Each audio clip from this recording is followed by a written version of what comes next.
तो बात है 1981 की। महीना था सितंबर। चार लोग एक प्लेन में बैठकर इंडिया से यूरोप की तरफ रवाना होने के लिए बिल्कुल तैयार थे।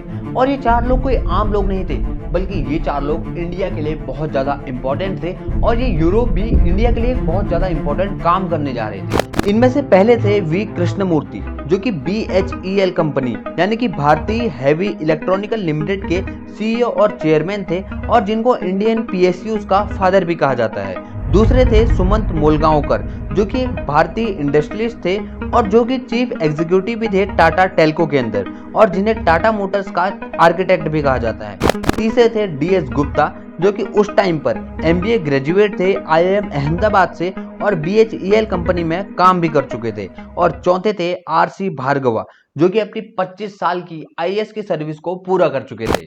ये चारों दिग्गज जा रहे थे जर्मनी, ताकि वो एक इंटरनेशनल ऑटोमोबाइल शो को अटेंड कर सके और वहां बहुत सारी कंपनी से बात करके एक कंपनी को मना सके इंडिया में अपनी मैन्युफैक्चरिंग स्टार्ट करने के लिए, ताकि इंडियन लोगों के लिए भी एक इंडिया की अपनी कार बनाई जा सके। पर आखिर सोचने वाली बात यह है कि उस टाइम पर ऐसा कौन सा बिजनेसमैन था जो इतना पावरफुल था और जिसके पास इतना पैसा था, जो कि इतने बड़े बड़े लोगों को यूरोप भेज सकता था, वो भी एक रिसर्च पर्पस के लिए। पर इन चारों को भेजने वाला कोई बिजनेसमैन नहीं था, बल्कि इन चारों को भेजने वाली थी इंडियन कांग्रेस पार्टी की लीडर श्रीमती इंदिरा गांधी। अब आप सोच रहे होंगे कि यार शायद ये लोग कुछ सरकारी काम से यूरोप जा रहे होंगे, पर ऐसा बिल्कुल नहीं था। बल्कि ये लोग यूरोप इसलिए जा रहे थे ताकि श्रीमती इंदिरा गांधी के बेटे संजय गांधी का अपना बचपन का सपना पूरा करा जा सके, जो कि था इंडियन लोगों के लिए एक प्राइवेट कार बनाने का सपना। पर यहाँ पर सबसे बड़ा सवाल तो ये उठता है कि कैसे एक सोशलिस्ट आइडियोलॉजी वाली सरकार अपने बेटे के सपने को पूरा करने के लिए एक प्राइवेट कार लॉन्च करने के लिए तैयार हो गई। तो आज की वीडियो में हम यही जानेंगे कि कैसे श्रीमती इंदिरा गांधी ने अपने बेटे के सपने को पूरा करने के लिए अपनी सारी पॉलिटिकल पावर्स का यूज किया, और ये भी जानेंगे कि कैसे मारुति सुजुकी ने नींव रखी आज के इंडियन ऑटोमोबाइल सेक्टर की। तो बिना किसी देरी के वीडियो को शुरू करते हैं।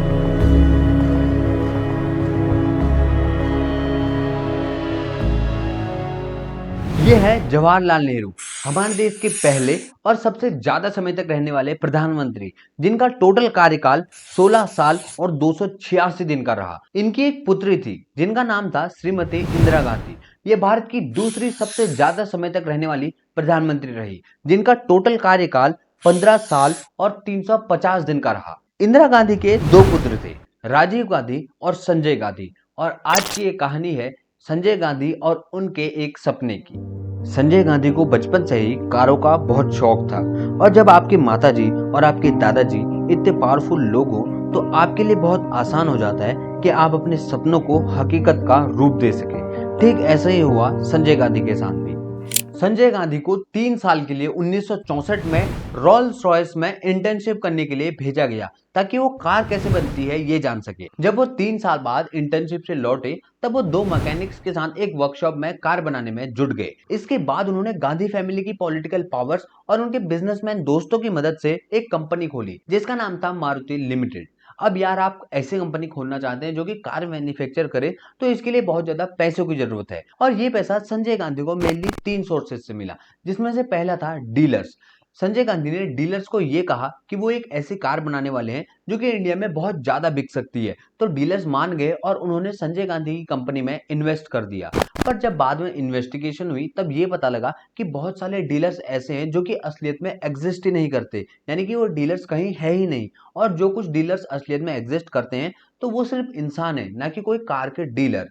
और इसी से गांधी फैमिली और संजय गांधी पर यह इल्जाम लगाया जाता है कि इस प्रक्रिया के थ्रू उन्होंने गांधी फैमिली के ब्लैक मनी को मारुति में इन्वेस्ट किया। इसके अलावा जो दूसरा सोर्स है पैसे का, वो था इंडिविजुअल इन्वेस्टर, यानी कि आम लोग जिन्होंने मारुति में इन्वेस्ट किया। अब जब इसकी भी बाद में इन्वेस्टिगेशन हुई तो ये पता लगा कि जो बहुत सारे इंडिविजुअल इन्वेस्टर्स हैं वो गांधी फैमिली के जो क्लोज हैं उनके ही रिश्तेदार हैं, और इनमें से बहुत सारे लोग तो ऐसे हैं जिनको खुद भी नहीं पता कि वो मारुति में शेयर होल्डर है। इसके अलावा तीसरा फंडिंग का सोर्स था इन्वेस्टर्स, यानी कि बड़ी बड़ी कंपनीज जिसने मारुति में इन्वेस्ट किया था। और जब बाद में इसकी भी इन्वेस्टिगेशन हुई तो ये पता लगा कि वो सारी कंपनीज गांधी फैमिली की अपने बिजनेसमैन दोस्तों की सब्सिडरी कंपनीज थी। इसके अलावा एक और इल्जाम मारुति और संजय गांधी पर लगाया जाता है। कहा जाता है कि जब मारुति की फैक्ट्री बन रही थी तो संजय गांधी को उनकी पॉलिटिकल पावर्स के चलते जो 60 रुपए पर बैग वाला सीमेंट था वो सब्सिडी के साथ 30 रुपए पर बैग में मिल जाता था। और ऐसा कहा जाता है कि मारुति से 32,000 सीमेंट के बैग गायब कर दिए गए और उन्हें ब्लैक मार्केट में बेच दिया गया, क्योंकि उस टाइम पर मार्केट में सीमेंट की कमी हो रही थी। और इस हिसाब से देखें तो उस टाइम पर 19,20,000 रुपए का ये घोटाला था। इस अमाउंट को अगर आप आज के हिसाब से एडजस्ट करके देखें तो वो होता है 8,95,00,000 रुपए। अब आप सोच रहे होंगे कि शायद इतनी ही कंट्रोवर्सी और करप्शन रहा होगा, बाकी आगे की कहानी सब सीधी सीधी चल जाएगी।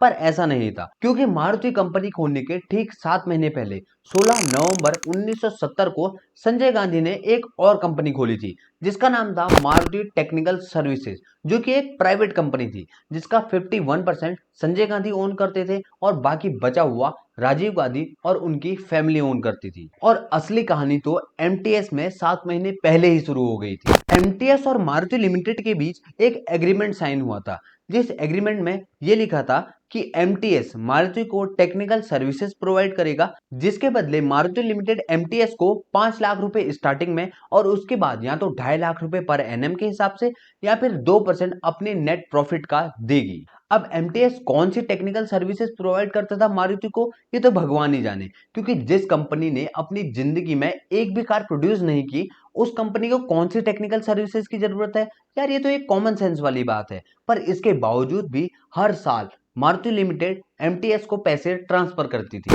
और ये पैसा एमटीएस से किसकी जेब में जा रहा था ये तो आप भी अच्छे से जानते हैं और मैं भी अच्छे से जानता हूं। अब संजय गांधी और मारुति की एक कार बनाने की होड़ तो लगी हुई थी, पर हालांकि वो ये कार को कभी बना नहीं पाए। पर इसके अलावा भी हमारे देश में एक ऐसी चीज हुई जिसने देश को तो काफी पीछे कर दिया, पर संजय गांधी को उससे काफी मदद हुई। 25 जून 1975 को हमारे देश में इमरजेंसी लगा दी गई, और इसी इमरजेंसी में एक अपॉर्चुनिटी देखी संजय गांधी ने। संजय गांधी ने सोचा कि यार कार तो बन नहीं रही है, क्यों ना कुछ नया ट्राई किया जाए। उन्होंने एक नई कंपनी खोली मारुति हैवी व्हीकल्स के नाम से, और उनकी नई कंपनी क्या करती थी, उनकी ये नई कंपनी बनाती थी रोड रोलर। अब रोड रोलर क्यों बनाती थी ये भी मैं आपको बता देता हूँ। ये कंपनी रोड रोलर इसलिए बनाती थी क्योंकि संजय गांधी के पॉलिटिकल कनेक्शन और प्रधानमंत्री की पावर के बेसिस पे इनको पीडब्ल्यूडी के रोड रोलर के ऑर्डर बिना किसी टेंडर के मिल जाते थे।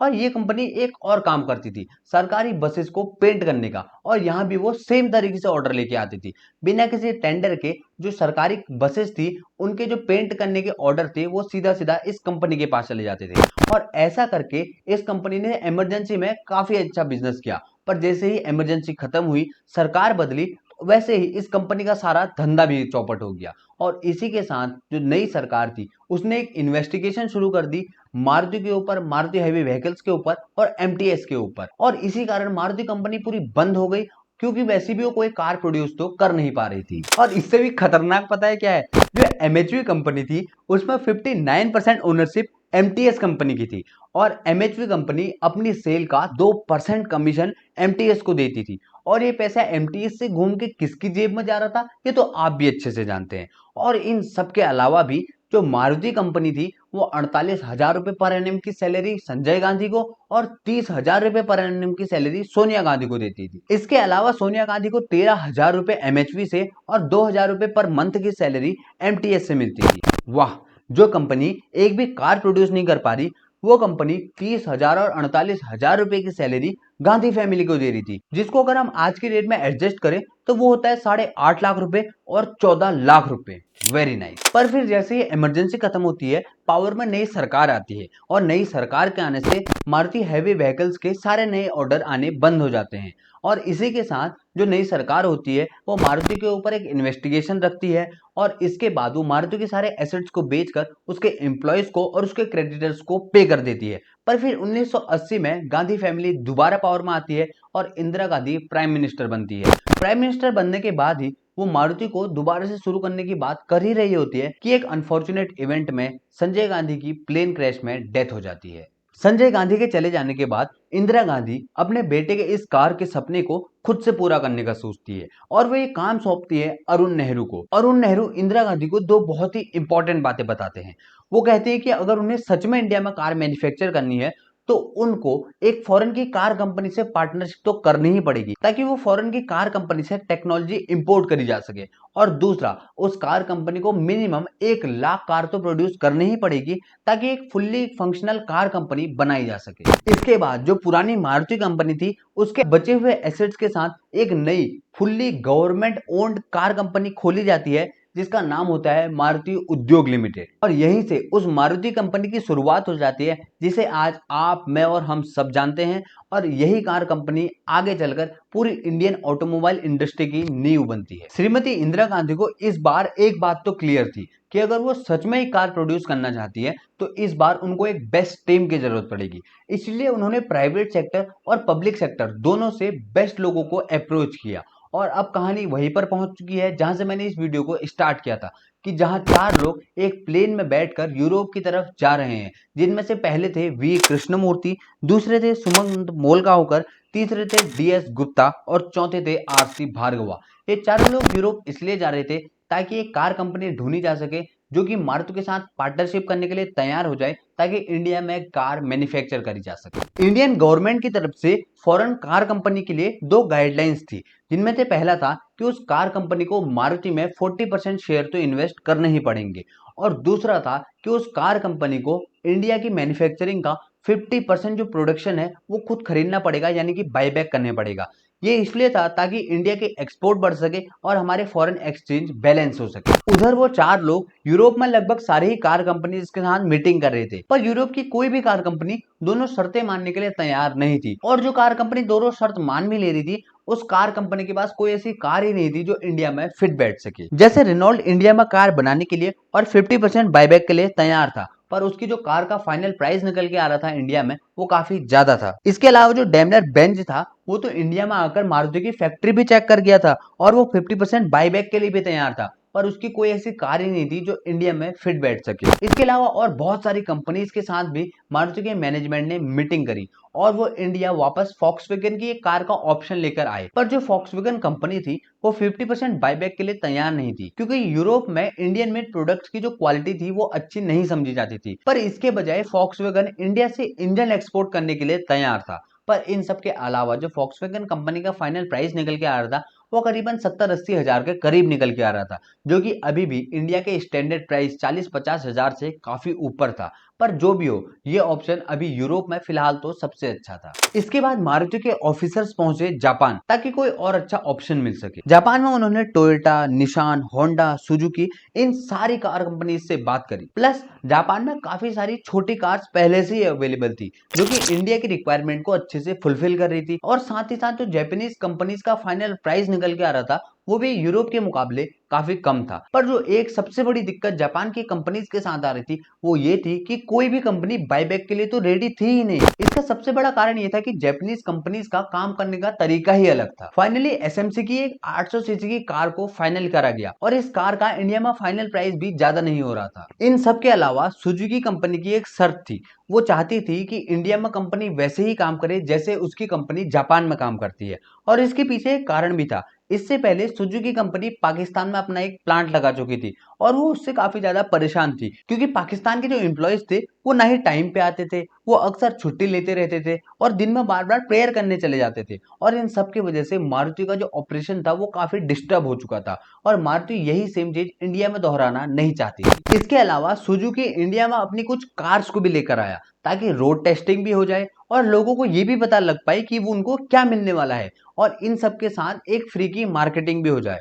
और साथ ही साथ सुजुकी ने अपनी हायरिंग के लिए कुछ स्ट्रिक्ट गाइडलाइन भी बना रखी थी। इनमें से एक नियम था कि कोई भी ऐसे एम्प्लॉय को हायर नहीं किया जाएगा जो पहले से किसी इंडियन कार कंपनी में काम करता है, क्योंकि सुजुकी का मानना था कि इंडियन वर्किंग स्टाइल और जापानीज वर्किंग स्टाइल में जमीन आसमान का अंतर है। और अगर कोई आदमी ऐसी कंपनी से आता है जो पहले से किसी कार कंपनी में काम करता है तो उसे पहले सब कुछ भुलाना पड़ेगा, तब उसे नए तरीके से काम करना सिखाना पड़ेगा, यानी कि दुगनी मेहनत। इसीलिए सुजुकी ने ज्यादातर फ्रेशर्स को हायर किया, या फिर कुछ लोग ऐसी कार कंपनी से हायर किए जैसे टाटा, जो कि कुछ अच्छा मार्केट में पहले से ही कर रही थी। इसके अलावा सुजुकी ने कुछ एम्प्लॉयज को और कुछ सुपरवाइजर्स को जापान भेजा ट्रेनिंग के लिए, ताकि वो उसके वर्क कल्चर को अच्छे से समझ पाए और उसके साथ फेमिलियर हो पाए। इन सब के बाद कार की फाइनल प्राइस डिसाइड हुई, जो कि थी 45,000 रुपए, और कार का नाम डिसाइड हुआ, जो कि था मारुति 800। मारुति नाम इसलिए रखा गया ताकि लोग इसको संजय गांधी से जोड़कर देख सके। और इन सब के बाद जब इसकी प्री बुकिंग स्टार्ट करी गई तो लोग इस कार के लिए पागल हो चुके थे, क्योंकि सिर्फ प्री बुकिंग में ही कंपनी ने 140 करोड़ रुपए कमा लिए थे। और फाइनली 14 दिसंबर 1983 को संजय गांधी के जन्म दिवस पर फैक्ट्री का उद्घाटन किया गया और असेंबली लाइन से भारत की पहली मॉडर्न कार मारुति 800 बनकर तैयार हुई, और खुद इंदिरा गांधी जी ने इसकी पहली डिलीवरी करी, जो की थी हरपाल सिंह को। तो दोस्तों, ये थी कहानी इंडिया की पहली मॉडर्न कार मारुति 800 की। पर अगर आप जानना चाहते हैं कि एप्पल और बर्गर किंग जैसी बड़ी बड़ी कंपनीज यूएसए को छोड़कर किसी और देश में क्यों शिफ्ट हो रही है, तो आप इस वीडियो पर क्लिक कर सकते हैं। और आज की वीडियो आपको कैसे लगी ये मुझे नीचे कमेंट में बताइए, और मैं मिलता हूं ऐसे ही किसी और इंटरेस्टिंग वीडियो में। तब तक के लिए जय हिंद, वंदे मातरम।